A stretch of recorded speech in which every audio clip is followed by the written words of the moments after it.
Como o professor é pobre e escasso o ordenado, instala a escola numa saleta qualquer, contanto que seja barata e não lhe absorva todo o ordenado. A título de mobília, procura 2 ou 3 bancos de pau, uma cadeira para si, uma mesa onde ao menos possa encostar os cotovelos e tomar notas, um pote e uma caneca. E aí temos armado o alcatifa do palacete da instrução. Agrupam-se aí dentro 20, 30 ou 40 crianças, tendo por único horizonte as frestas sombrias de uma rótula. E durante 4 ou 5 horas diárias, martirizam os ouvidos e as cordas vocais da laringe em insólito berreiro, respirando o ar viciado e poeira, arruinando a saúde, cansando a inteligência, matando a vontade de aprender, a natural curiosidade infantil e a paciência. O resultado é tornar-se a escola o mau sonho das crianças. Editorial de A Província de São Paulo, 13 de janeiro de 1876, citado por Maria Lúcia Hilsdorf. Em 1876, mas podia ser hoje. Eu sou Patrícia Crepaldi e aqui é o canal da Coletiva Educação, onde nós vamos iniciar hoje uma série sobre a história da educação. E você está convidado a nos acompanhar nessa jornada. Bom, nesse primeiro episódio, nós vamos falar de uma figura central na educação, o professor.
Professor, substantivo masculino.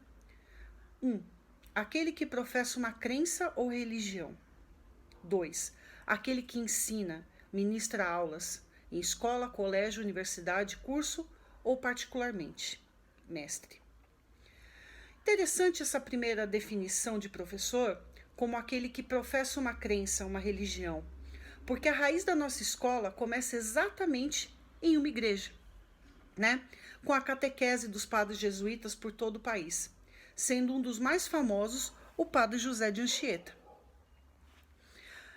Com os jesuítas veio também o seu modelo de ensino chamado Ratio Studiorum, né? Ratio atque Institutio Studiorum Societatis Ieso, plano e organização de estudos da Companhia de Jesus. Mas eu vou falar dele em outro episódio. Esse modelo foi o sistema, o currículo das escolas do Brasil por 200 anos. Essa junção de escola com igreja, temos ainda hoje a ideia de que traz essa ideia, né, essa junção de igreja com escola, traz para a gente essa ideia do professor como sacerdócio, né? Um chamado, um dom divino. Quem nunca ouviu isso, né? Fala assim, não, o professor, ele tem um chamado, né? Ele tem um chamado divino, né? Os professores jesuítas tinham o dever de catequizar os povos tradicionais brasileiros e também alfabetizar os filhos das pessoas ricas do país. Nesse momento, o Brasil era uma colônia portuguesa, não era um país propriamente dito. E preparar essas pessoas para que elas continuassem seus estudos em Portugal, na metrópole, né? E os jesuítas fizeram isso até 1759, quando foram expulsos do país pelo Marquês de Pombal. E voltaram só em 1842, mas sem a mesma influência, tá? O Marquês de Pombal queria se livrar dos jesuítas por motivos políticos, né? Portugal estava passando por reformas, né? Por uma modernização e aí Portugal importa para cá, né? Essa mudança toda e o Marquês de Pombal vai implantar essas mudanças aqui no Brasil. Mas com a expulsão dos jesuítas, ele arrumou um outro problema. Quem ia ensinar as crianças e os jovens da colônia? Sendo que os jesuítas eram os únicos professores, né? Bom, para resolver essa questão, ele criou as chamadas aulas régias, que eram ministradas por professores leigos e mal preparados. Você já ouviu isso? Qualquer semelhança com o que acontece nas regiões afastadas do país ainda hoje não é mera coincidência. Além do termo professor regente, né? As aulas régias, você tem um professor regente da turma, né? Quem nunca ouviu isso? Hoje ainda a gente usa esse termo, né? Fulano de tal é professor regente do primeiro ano, do segundo ano. Ainda esse termo é utilizado. Vem desse momento aí de 1760, 1759, quando os jesuítas são expulsos, né? Bom, essas aulas régias, elas eram ministradas por um único professor, tá? Escolhido politicamente pela coroa, na sua humilde residência. Então, a coroa não criou escolas nesse momento, tá? O que se tinha eram os professores que eram escolhidos de maneira política, né? E ele ministrava as aulas na sua casa. Houve um concurso, né, para a escolha desse cargo de professor regente em 1760, que abrangeu Recife e Rio de Janeiro, tá? Rio de Janeiro e Recife, que era uma grande cidade do Nordeste, tá? Mas os professores que passaram nesse concurso só foram nomeados 5 anos depois, né?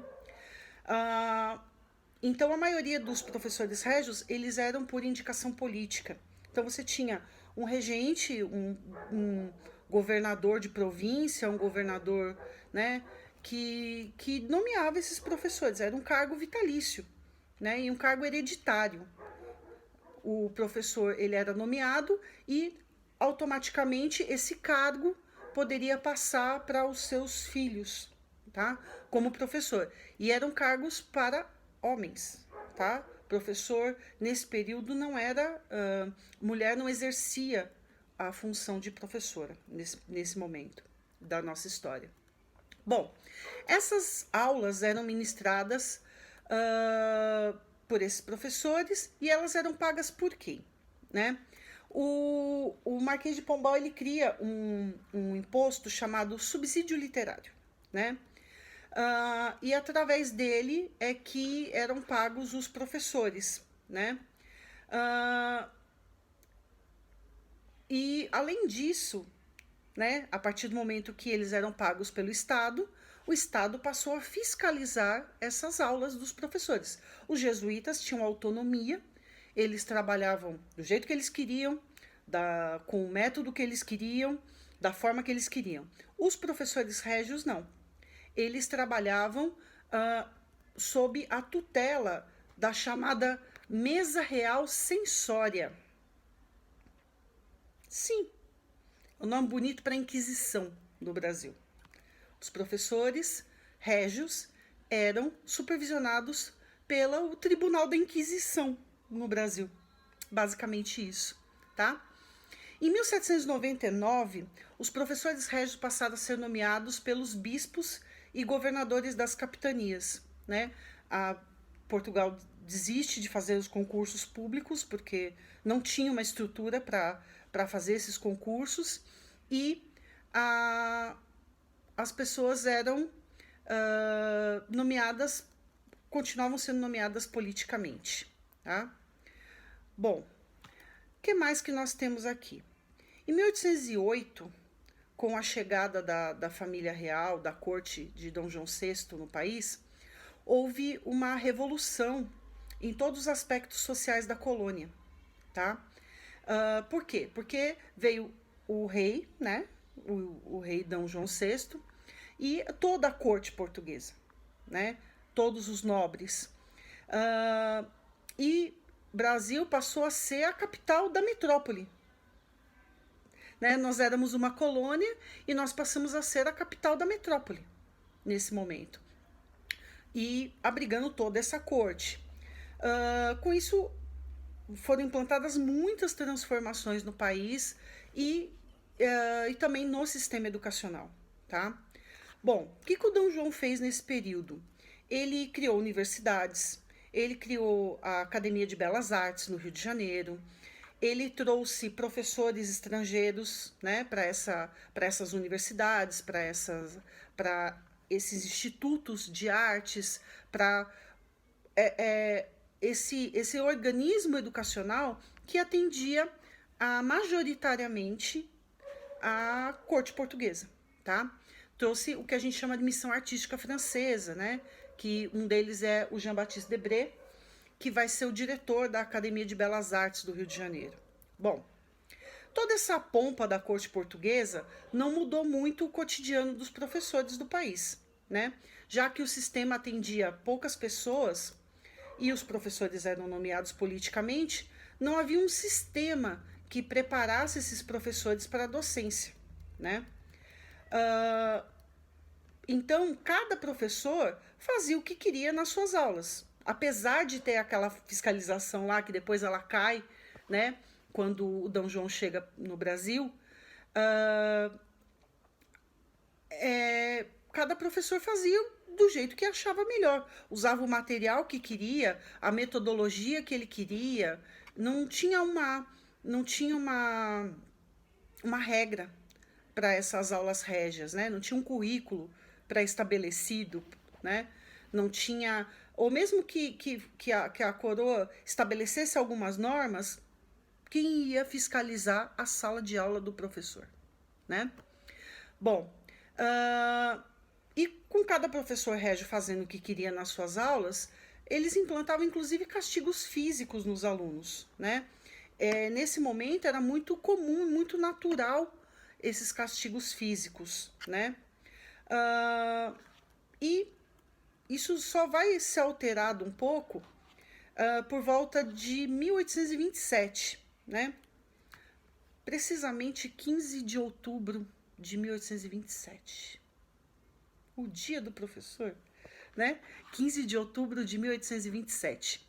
Um novo sistema de ensino, ele vai ser implantado no país, né, pelo Império Brasileiro, que já era, no caso, o imperador já era o Dom Pedro I, né, que é o chamado método Lancaster, né, que tem como base um professor regente. Então, ele continua sendo um professor regente, só que ele ensina 10 alunos, né, monitores, e aqueles alunos monitores vão ensinar mais 10 alunos. Então, o professor só trabalhava com os melhores alunos, com os alunos que tinham melhor rendimento, melhor desempenho, né? E aí ele vai pegar aqueles 10 alunos, que são os monitores, e cada monitor vai ter o seu grupo de alunos, né? Até 10 alunos, cada monitor, para trabalhar na sua turma. Isso barateava bem o custo do ensino, né? Para a coroa brasileira, no caso, né? No caso, o Império Brasileiro, nesse momento, e gerou uma visão de que qualquer um pode ser professor, né? Nesse momento, cria-se essa visão de que qualquer um pode ser professor, né? Esse método Lancaster, eu falo que é a pirâmide, né? O Rinodê educacional, porque era um que ensinava mais 10, né? E ele ia criando essa pirâmide, né? O professor ensina 10, esses 10 vão ensinar mais 10, e aí conseguia tecnicamente atingir um número maior de pessoas, de crianças, né? mas não era bem assim, né?